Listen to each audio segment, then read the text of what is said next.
try to make this straightforward to the point and as short as possible. But I saw a billboard for a church, not a billboard. There's roadside signs for the church on the way back from Juma yesterday, and my wife and I got to talking about it, and it kind of reveals a sort of problem I see with Americans, really, and the approach to spirituality and the relationship with God. The sign said, God doesn't drive a parked car. Now, if you're not in the U.S., that's going to sound really, really weird. So let me kind of wrap it up for you. Since around sometime in the early 1980s, there have been a series of comments that Christians have put on their cars. The first one said, God is my co-pilot. Then they said, if God is your co-pilot, you should switch seats. Then it said, Jesus, take the wheel. Which reminds me of a country song. Oh, drop kick me, Jesus, through the goalposts of life. See, this is it. This is it. This is the problem. It makes God so small. It puts God into this confined space. Anytime you say God doesn't, God can't, God won't, you're limiting God. You're putting him in this tiny little box. And I think that's what the evangelicals want to do. They want to put God in this small box, because if God is limited, then that means that God's mercy is limited. And then they can feel better about hating the people that they hate and taking away the rights of people that they want to take away rights from, and being so narrow-minded and bitter.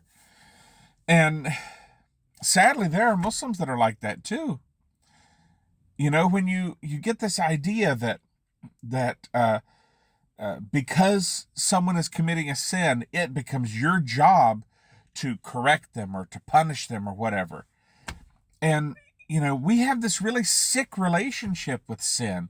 We have this idea that sin is such an absolute that it tarnishes a person and corrupts a person and makes them unredeemable.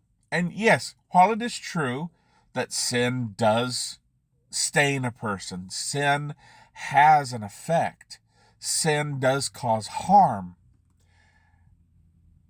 But when you have a sin that is a personal sin, and what I mean by that is a sin that you commit that affects nobody but you, because it is dealing with you and your relationship with God, because it is dealing with following the commands that Allah has sent that deal with you and your individual path in life.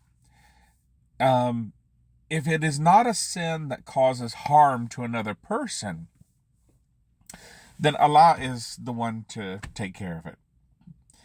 And this includes things like homosexual acts, which, by the way, homosexual acts are treated exactly the same as any other form of adultery.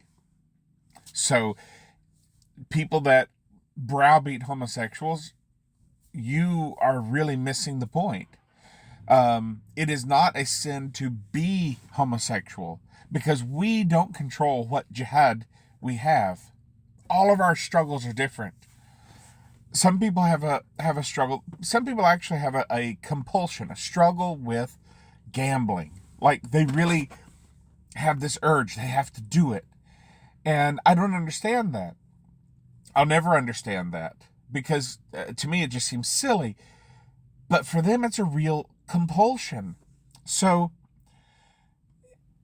my whole point here is that it's not up for us. We don't get to decide who is the worst sinner, who is the best sinner, who is a sinner that's worthy of redemption. Because Allah subhanahu wa ta'ala is the most merciful and the oft forgiving. So Allah will forgive beyond anything that we can understand. We cannot keep making God small. We cannot begin statements with God doesn't, God won't, God can't. God can anything. God will do as he wills. Allah is the one that encompasses everything. Allah is the one who holds the souls of all of creation in his hand. Allah just needs to say be, and it is. So you can't sit here in this judgmental methodology saying you can't enter heaven if you're transgender. You can't say that, because we know through authenticated hadith that Rasulullah sallallahu alaihi wasallam has told us that there will be a point when the last person exits hellfire and enters paradise. It's a very long hadith. It's a series of it's a whole process, and one day I'll share it with you. It is a massive hadith. It is authenticated from multiple vectors, and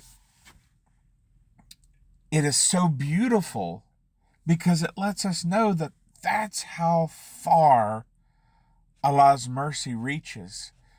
That there will be a point that hell is completely emptied and all of creation is in paradise, which reinforces what I tell people when they ask about hellfire.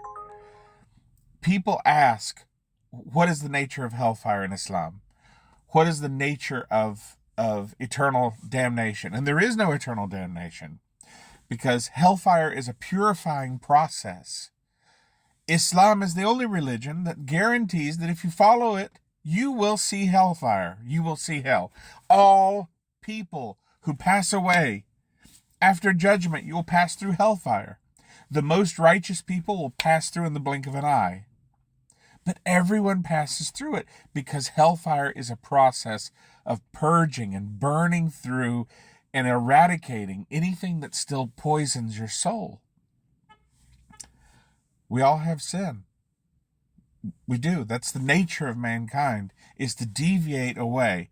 Our innate nature, our struggle with ourselves, we sin. And there are things that happen in this life that help purge us of sin. Hardship purges us of sin. Sickness, if suffered patiently, will purge us of sin. Charity purges us of sin. And I'm not talking about just money.